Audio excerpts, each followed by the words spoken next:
দিদিকে বলো নাম্বারে ফোন করেই বাজিমাত। নদী ভাঙনের কবল থেকে এবারে মুক্তি পেতে চলেছেন ইন্দাসের বেতালন গ্রামের কৃষকেরা। রাজ্য সরকারের পক্ষ থেকে বরাদ্দ করা হয়েছে প্রায় 12 লক্ষ টাকা। বাঁকুড়া জেলার ইন্দাস ব্লকের মঙ্গলপুর গ্রাম পঞ্চায়েতের বেতালান গ্রাম। আর এই গ্রামে 100% মানুষ কৃষি প্রধান। কৃষকদের জমির পাশ দিয়ে বয়ে গিয়েছে খরস্রোতা দ্বারকেশ্বর নদী। প্রতি বছর এই দ্বারকেশ্বর নদীর ভয়াবহ বন্যার কারণে ভাঙনের কবলে পড়ে এলাকার কৃষকেরা। বিঘার পর বিঘা কৃষি জমি বিলীন হয়ে যায় নদীগর্ভে। গত বছরেও বন্যায় ব্যাপকভাবে ভাঙন হয়েছে এলাকায়। এলাকার কৃষকদের দাবি, তারা বিভিন্ন দপ্তরে দ্বারস্থ হয়েছেন এই ভাঙন রোধের জন্য। অবশেষে বাধ্য হয়ে এলাকার কৃষকেরা গত বছরই দিদিকে বলো নাম্বারে ফোন করেছিলেন এবং তাদের এলাকার সমস্যার কথা জানিয়েছিলেন, আর তাতেই হয়েছে বাজিমাত।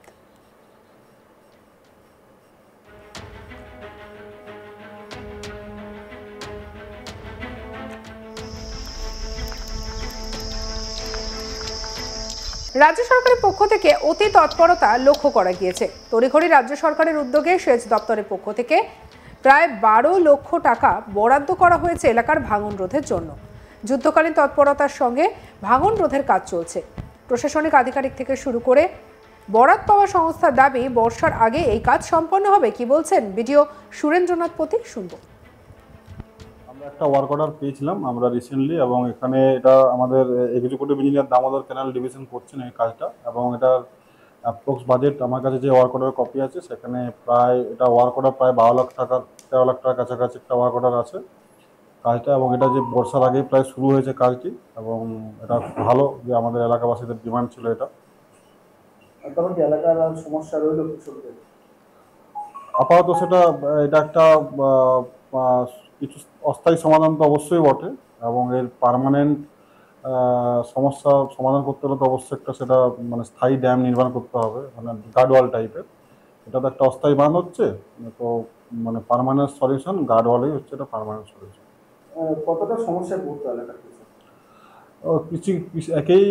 এখানে কৃষি প্রধান এলাকা, এইদিকে অনেক কৃষক জমি অনেকটা নদী গর্ভতলে মানে চলে গেছে। গত বর্ষা তো আমরা দেখেছি যে বর্ষার জলেতে অনেকটা আমাদের চাষযোগ্য জমিগুলো মানে ক্ষয়ক্ষতি হয়ে গেছে।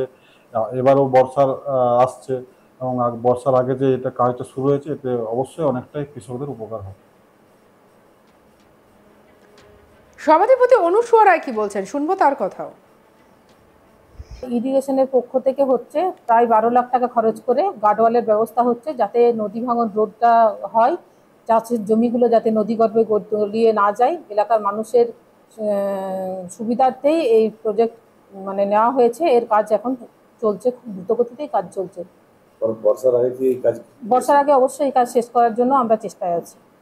কিন্তু এলাকায় তারা বলছে যে এই কাজ বিধায়ক তিনি করাচ্ছেন, তার উদ্যোগেই নাকি এই কাজ হচ্ছে। না, এলাকাতে আমরা যেভাবে কাজ করে যাচ্ছি তৃণমূলের পক্ষ থেকে, আমাদের যে তৃণমূলের সরকার যেভাবে এলাকায় উন্নয়ন করে যাচ্ছে তার কথা তুলে ধরতে আপনারাই রয়েছেন। আপনারা এলাকার চারদিকে ঘুরে বেড়াচ্ছেন, দেখতে পাচ্ছেন তৃণমূল সরকার কিভাবে কাজ করছে। বিরোধী যারা রয়েছে, যাদের বিধায়ক রয়েছেন, এমপি রয়েছেন, তারা কোথায় কি কাজ করছে সেটাও আপনাদের নজরে আছে। আপনারা একটা নজির দেখান যে তারা কোথায় কি কাজ করেছে। তারা শুধু আমাদের কাজের ভুল ধরার জন্য বসে রয়েছে। ভুল ধরা খুব ভালো জিনিস, ভুল ধরতে পারলে আমরা সেটা সংশোধন করতে পারবো।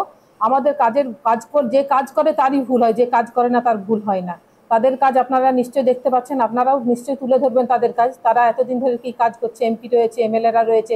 এমএলএরা তো 5 বছর বসেই কাটিয়ে দিল, আবার ভোট আসছে বলেই তারা এখন এই বাজনা তারা বাজাচ্ছে যে তৃণমূল সরকার কিছু কাজ করছে না। কিন্তু আমাদের কি কাজ হচ্ছে, 22টা ব্লক জুড়ে বাঁকুড়া জেলায় উন্নয়নের কি ধারা বয়ে যাচ্ছে সেটা আপনারা নিশ্চয়ই আপনাদের নজরে আছে। কৃষকদের আর ভাঙনের সমস্যায় পড়তে হবে না, চিন্তায় রাতের ঘুম উঠবে না। সালবাল্লা দিয়ে প্রথমে গার্ডওয়াল করা হচ্ছে, তার ভিতরে বালি বস্তা ভরে নেট বাইন্ডিং করা হবে। এই কাজ সম্পূর্ণ হলে এলাকায় আর ভাঙন দেখা দেবে না। স্বাভাবিকভাবেই রাজ্য সরকারের এই কাজে খুশি এলাকার কৃষকেরা। জয়ন্ত মণ্ডল, ইন্দ্রনীল মণ্ডল নামে স্থানীয় বাসিন্দারা বলেন, একটা সময় দ্বারকেশ্বর নদীতে বন্যা এলে রাতের ঘুম চলে যেত। বহু 3 ফসলি চাষের জমি নদীগর্ভে বিলীন হয়ে গেছে।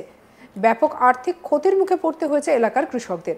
অবশেষে দিদিকে বলতে ফোন করে সুরাহা মিলেছে। আমরা দারুণ খুশি। কি বলছেন গ্রামবাসীরা, শুনবো তাদের কথা। উপকার তো প্রত্যেকটা গ্রামবাসী উপকৃত হবে, কারণ প্রত্যেকের গ্রামবাসীর বহু জমি, চাষের জমি নদীগর্ভে চলে গেছে বিগত দিনে। আমরাও চেয়েছিলাম যে একটা পার্মানেন্ট যাতে করে সলিউশন সরকারের তরফ থেকে আসে। যাই হোক, সরকারের সদিচ্ছায় খুব ভালোই কাজ হচ্ছে এবং আগামী দিনে আমরা চাইছি যে যাতে করে এটা এমব্যাঙ্কমেন্ট করা যায়, সেই ব্যাপারে সরকারের দৃষ্টি আকর্ষণ করছি। মানে এরপর কি বর্ষা এলে আর কি আতঙ্ক থাকবে আপনাদের মধ্যে? না, দেখুন, কাজটা তো শুরু হয়েছে, এবারে কাজটা যতক্ষণ না কমপ্লিট হচ্ছে, কিভাবে কাজ হচ্ছে সেটার উপরে তো ডিপেন্ড করছে সব কিছুই। আমরা চাইছি যে এটা পার্মানেন্টলি যাতে করে সলিউশনটা হয়। আগামী দিনে উপকৃত হব মানে খুব ভীষণ উপকৃত হব। হ্যাঁ, আমরা যে উপকৃত হব এটা বলে বা কোনো ভাষা আমাদের নেই যে আমরা কি উপকার এটা থেকে পাচ্ছি। হ্যাঁ, এটা আমাদের বহু কৃষি জমি আমাদের নদীগর্ভে চলে গেছে। হ্যাঁ, আর যাতে নতুন করে না যায়, আমাদের ঘরবাড়ি যাতে ক্ষতি না হয়। হ্যাঁ, এইটা যে একটা হ্রদ হচ্ছে, এটা বিরাট জিনিস হচ্ছে, দারুণ জিনিস হচ্ছে। আমরা এটা দিদিকে বলো ফোন করে আমরা এই কাজটা পেয়েছি। হ্যাঁ, আমাদের এই যে নদী বাঁধ হয়ে গেলে আমাদের দিদির কাছে আর চাওয়ার কিছু নাই, সমস্ত দিদির সমস্ত দিক থেকে আমরা উপকৃত হয়েছি। হ্যাঁ, এটা একটা আতঙ্ক ছিল বর্ষাকালে। আতঙ্ক মানে আমাদেরকে রাত জেগে থাকতে হতো ঘরে। এত বন্যা, প্রচুর পরিমাণে ঘাস খেয়ে চলে যাচ্ছে, হয়তো কখন আমাদের বাড়ির কাছকে চলে আসবে, জল উঠে যাচ্ছে, প্রচুর কৃষি জমি চলে যাচ্ছে, প্রচুর আতঙ্কে থাকতো। এখন আতঙ্ক কমলো মানে একবারে নির্ভয়ে থাকতে পারবো, আমরা নির্ভয়ে বসবাস করতে পারবো। অন্যদিকে ঠিকা সংস্থার সুপারভাইজার অভিজিৎ যশ কি বলছেন শুনবো। আমরা কাজটা ইরিগেশন দপ্তরের ইঞ্জিনিয়াররা যেমন বলে গেছেন সেরকমই করছি। এই বল্লা সাল বল্লার ফাইলিং করে দিয়ে এতে লাইলন ক্রেটের ভেতরে সিমেন্টের বস্তা এই বালি ভরা হচ্ছে। আর কিছু এইচডিপি ব্যাগ আছে যাতে বস্তাগুলো নষ্ট না হয়, সেগুলো উপরে দেওয়া হবে, রোদে জলে নষ্ট না হয়, যাতে জিনিসটা টেকে, যাতে এই ভাঙন আর না হয়, তার জন্য এটার একটা ব্যবস্থা করা হচ্ছে যাতে চাষিরা উপকৃত হয়, জমিগুলো না চলে যায়। সামনে বর্ষার আগে এই কাজ সম্পূর্ণ? হ্যাঁ, বর্ষার আগে কাজ কমপ্লিট হবে। এগুলো কি টেকসই হবে যে সরঞ্জামগুলো ব্যবহার করা হচ্ছে? হ্যাঁ, ইঞ্জিনিয়াররা তো ধরুন বুঝেছেন, তাই তাদের গাইডলাইন থেকে দিয়েছেন সেটা করার। দিদিকে বলো নাম্বারে ফোন করেই হয়েছে বাজিমাত। নদী ভাঙনের কবল থেকে এবারে মুক্তি পেতে চলেছেন ইন্দাসের বেতালন গ্রামের কৃষকেরা। রাজ্য সরকারের পক্ষ থেকে বরাদ্দ করা হয়েছে প্রায় 12 লক্ষ টাকা, আর এর ফলে দীর্ঘদিনের সমস্যা থেকে মিলবে মুক্তি। সঙ্গে রাখুন আজ তাক বাংলার ইউটিউব চ্যানেলকে। অন্যান্য খবরের জন্য লাইক, কমেন্ট, শেয়ার, সাবস্ক্রাইব করতে ভুলবেন না।